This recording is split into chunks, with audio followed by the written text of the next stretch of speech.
My name is John Perricone. I'm the founder of a company called SunGrown Zero. SunGrown Zero is a revolutionary new cannabis cultivation facility design that can allow you to lower your electricity costs by as much as 80%, even as high as 90%, depending on the location of your facility. We are currently in early stages of development with projects in Massachusetts, in Canada, in California, and in New Mexico. What I'm going to talk about in this presentation is a little bit about the existing technologies, what's good about them, what doesn't work about them, and I'm going to use that as a dovetail into explaining what SunGrown Zero does and how it works. I want to read a quote to you from the April's Cannabis Business Times State of the Industry report.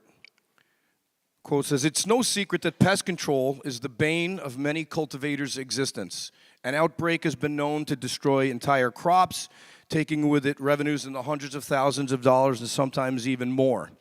It is the threat that has driven some to apply unapproved pesticides and mildicides, so it's not surprising that insect, pest, and disease problems is ranked as the largest number of grows concerns. 51% of cultivators indicate that that's their number one concern. The other three biggest challenges they face are humidity control, with 39% of them complaining that they find that a challenge, temperature control, maintaining consistent yields, and of course the bane of all cultivators, powdery mildew, and then of course consistent product, making sure that every gram in every pound that you produce looks exactly the same, smells exactly the same, tastes exactly the same. That's a big challenge with outdoor cultivation because outdoor cultivation has all kinds of elements of nature that are constantly being involved in your cannabis production. One of the things that I like to talk about when I'm speaking about cannabis is to really describe how different it is as an agricultural product from most of what's grown. Most agriculture is what is contained in what I like to refer to as sort of like an exoskeleton, right? You know, like an insect has an exoskeleton. Grapes have exoskeleton, corn kernels, potatoes, all of the agriculture that we normally look at, all of the value of the product itself is contained on the inside, the interior of the product, and they all have an exterior that kind of protects them from any of the types of problems. That's one of the reasons why in the grape industry it's not a problem for them to use myclobutanol to protect themselves from powdery mildew because it can be washed off. Cannabis kind of is almost like its exoskeleton is its value. Basically, 90% of all the value of the cannabis product is found on the exterior of the bud, found in the trichromes.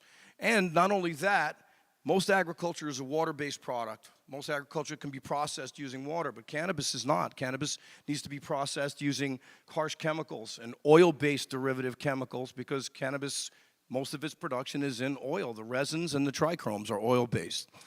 And so that makes it very challenging. It makes it challenging for cultivators when they don't have perfect climate control. It's a big issue to keep those buds large, rich, full of well-developed, long, sticky trichromes, but simultaneously not allow anything to stick to it, not allow bugs to get in it, not allow budworms to eat it, and certainly defending itself against powdery mildew, molds, botrytis, and now we are finding in a recent report from Canada, E. coli's and yeasts are starting to be showing up in larger and larger concentrations.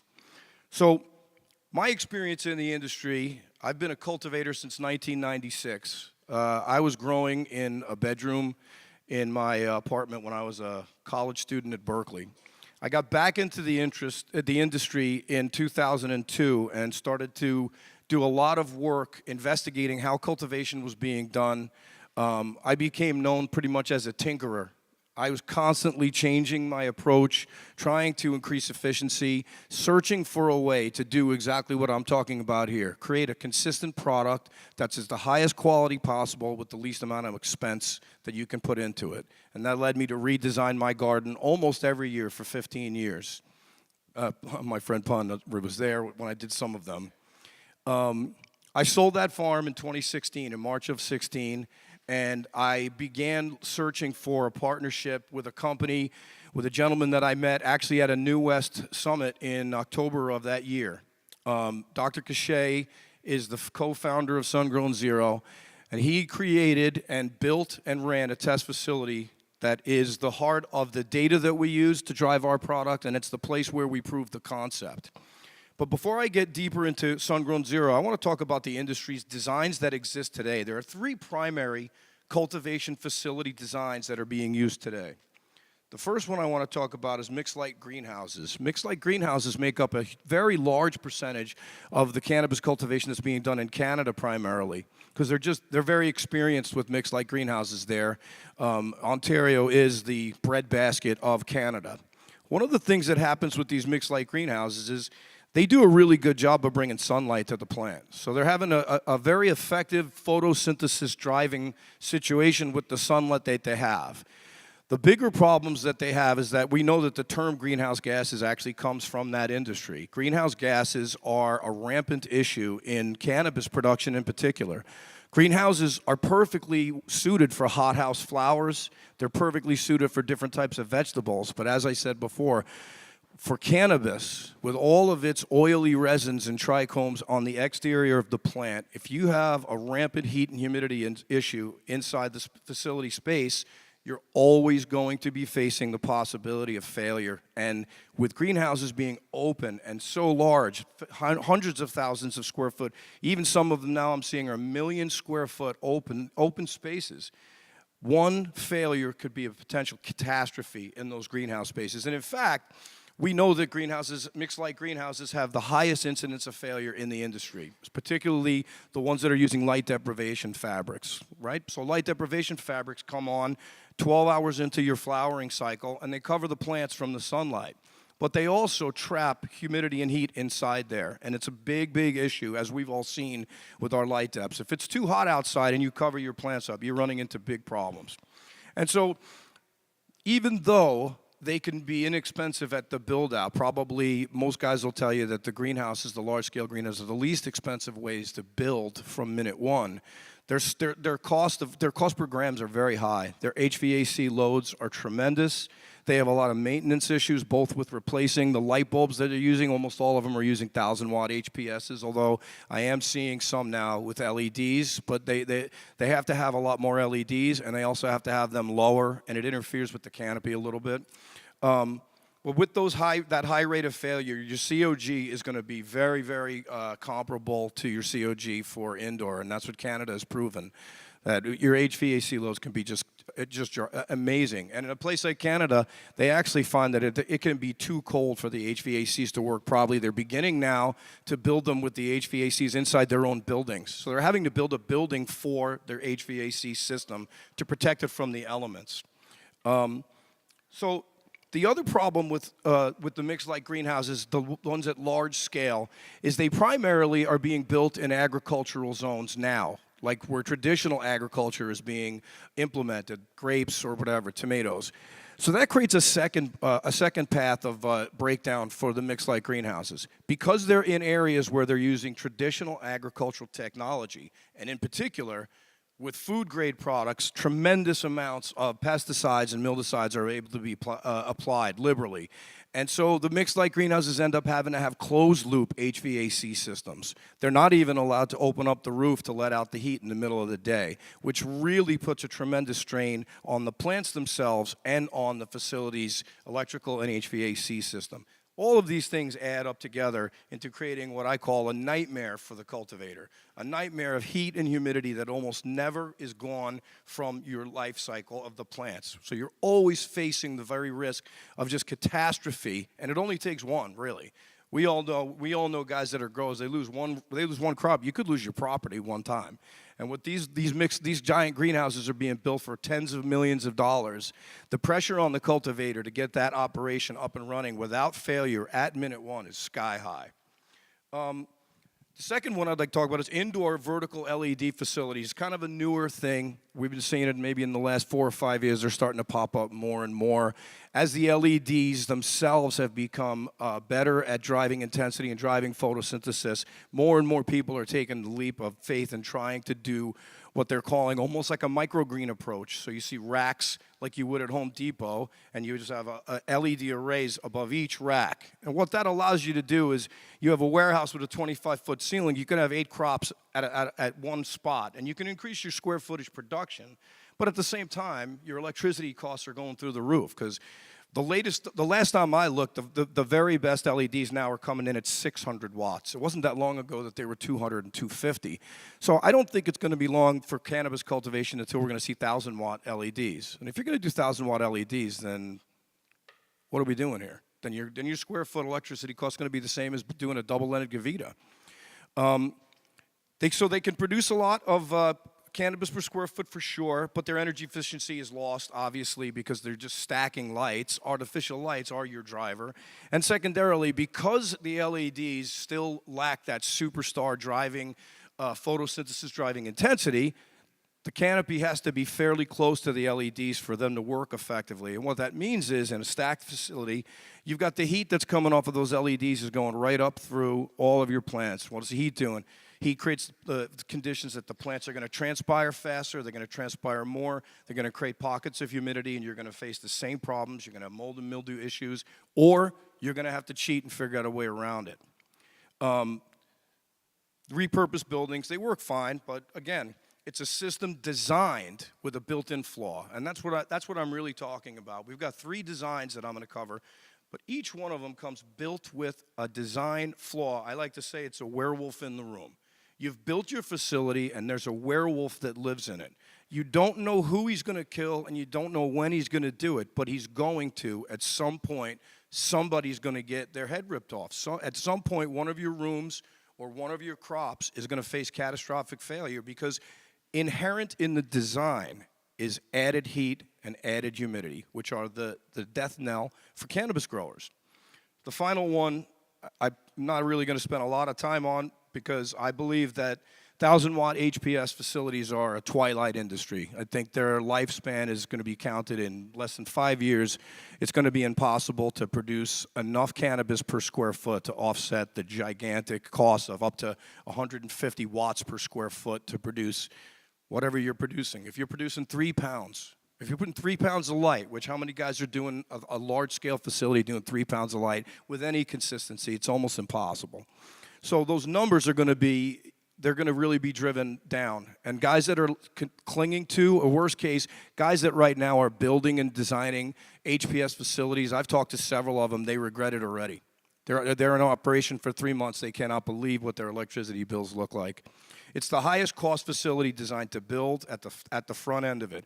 Generally speaking, for every 50,000 square foot of an HPS facility, you need 5 megawatts of landed power.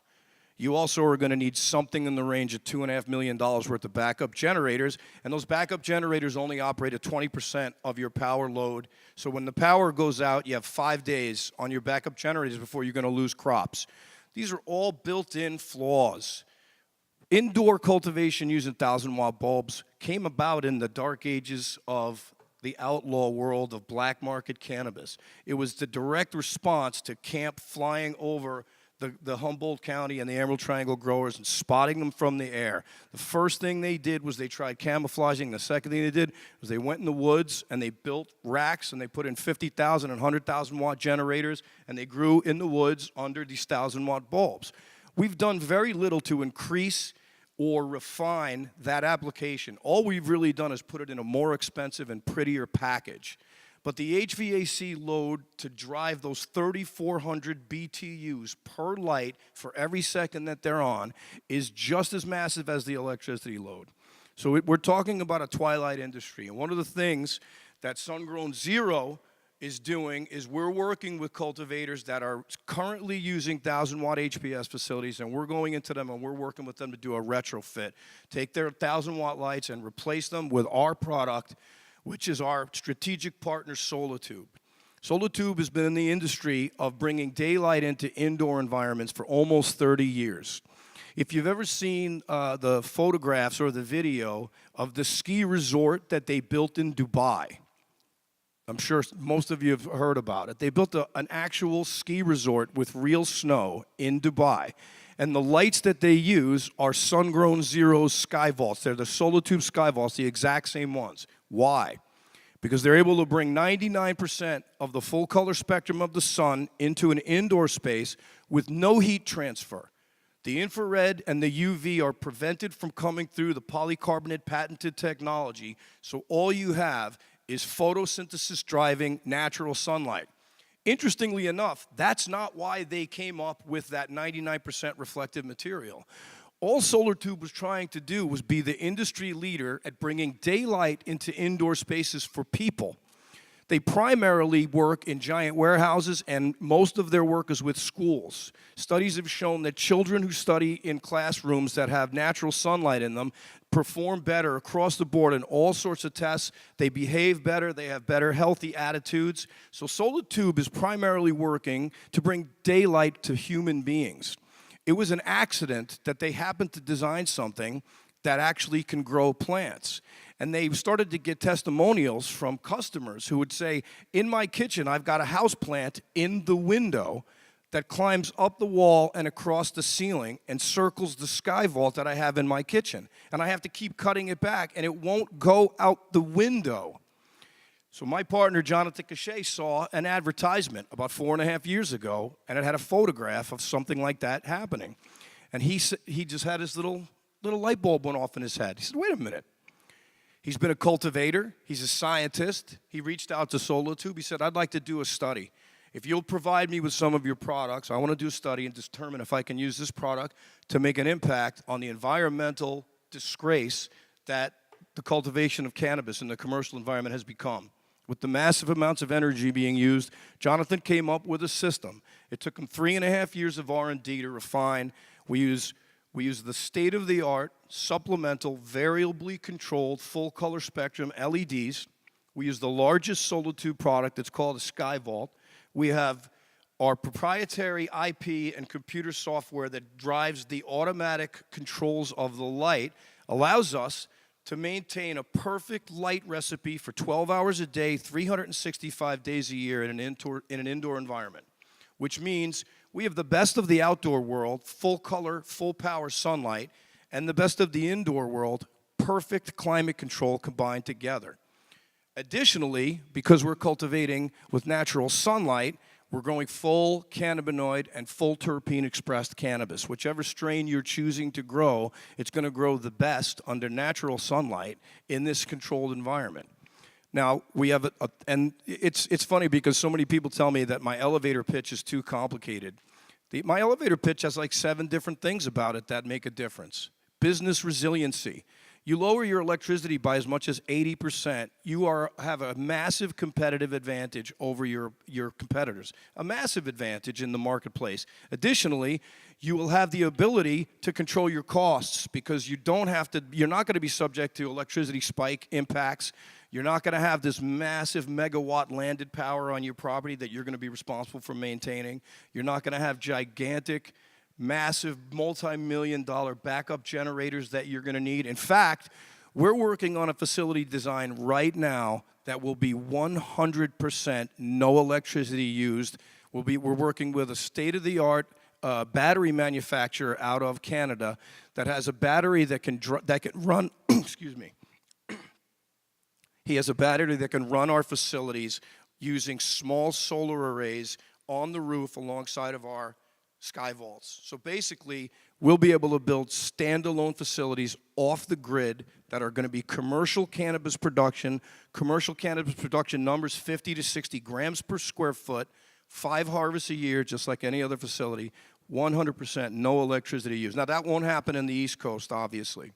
But on the West Coast, in New Mexico, Nevada, in Florida, in California, there's lots of different places where we're going to be able to build facilities that will use no electricity. Commercial cannabis production, 0 carbon footprint, 0 electricity a year for the calendar year. The companies that are working with that type of a facility design are going to be nothing short of the industry leaders. I like to tell people that they'll be buying your stuff up if you don't switch over.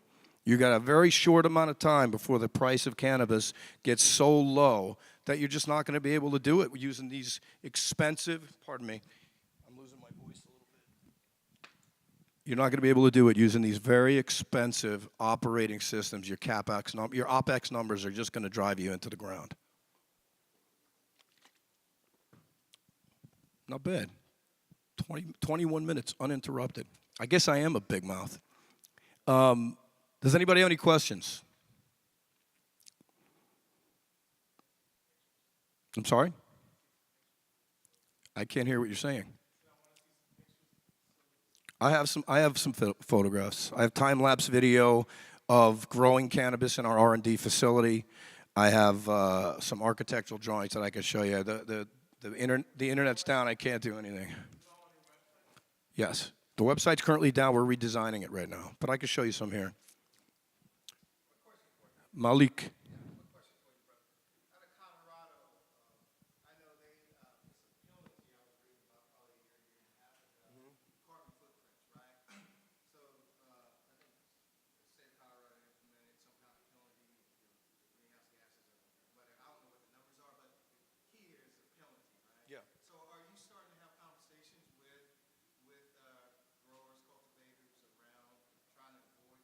Absolutely.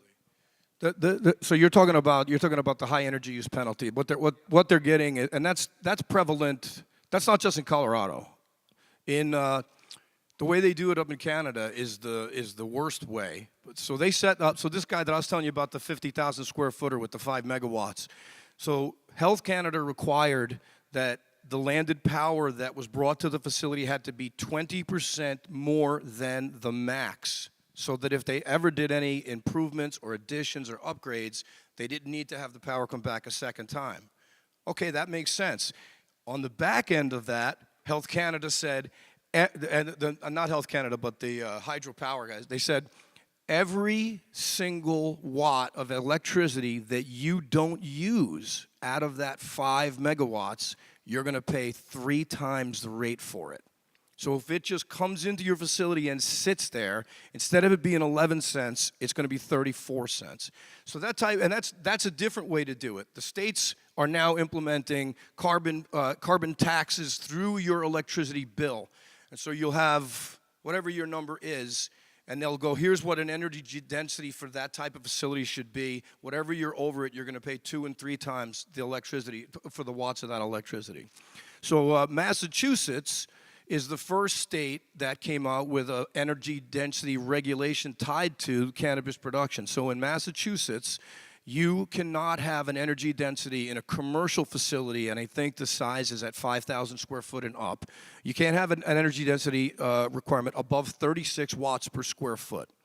And it's very interesting that they picked that number, because the research that they were using indicated to them that at the time, LED farms were at 35 watts a square foot.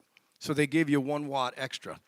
But HPS facilities can't do it, and people are trying to do end arounds. I've got so many guys I've spoken to. So they're building these giant, massive energy hog greenhouses, and what they're doing is they're building their own natural gas power plants so that they don't get hit with that high energy use bill. And the guy's like, that's just like what you're doing. I'm like, what? That's not just like what I'm doing. You're just figuring out a way to pay for the massive amount of electricity that you're using. I'm figuring out a way to not use it. They're not the same at all. You know, I'm talking about like saving the planet. You're talking about building your own power plant. Come on, man. Come on, man. Anybody else?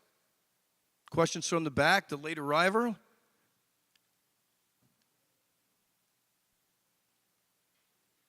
Going once, going twice. I'd also say one other thing. First of all, our booth is in the hallway, and we have a demonstration trailer. It's across the street. We're going to take groups of people out there. We take you inside the trailer. The lights are off. We flip a switch. We have a 9-volt battery that operates the dimmer, and we can show you how we can bring that natural sunlight into an indoor space. We have a trailer. We're going to be demonstrating it for the next 2 days. So please come to the booth and come take a walk and see it. I also want to say part of the strategic partnerships that we've formed, one of the companies is a company called Spray Rock, and they have a very unique, very environmentally friendly building system that they design that allows us to build our facilities at very competitive costs, and most importantly, much, much faster than a traditional build-out. Oftentimes is half the amount of time to get the build-out done. So we're really working, SunGrown Zero really is working very hard to make sure that we have the ability to say that we are the most environmentally conscious, the most environmentally friendly facility design that the industry has ever seen. And okay. Thanks for coming and listening. I appreciate it.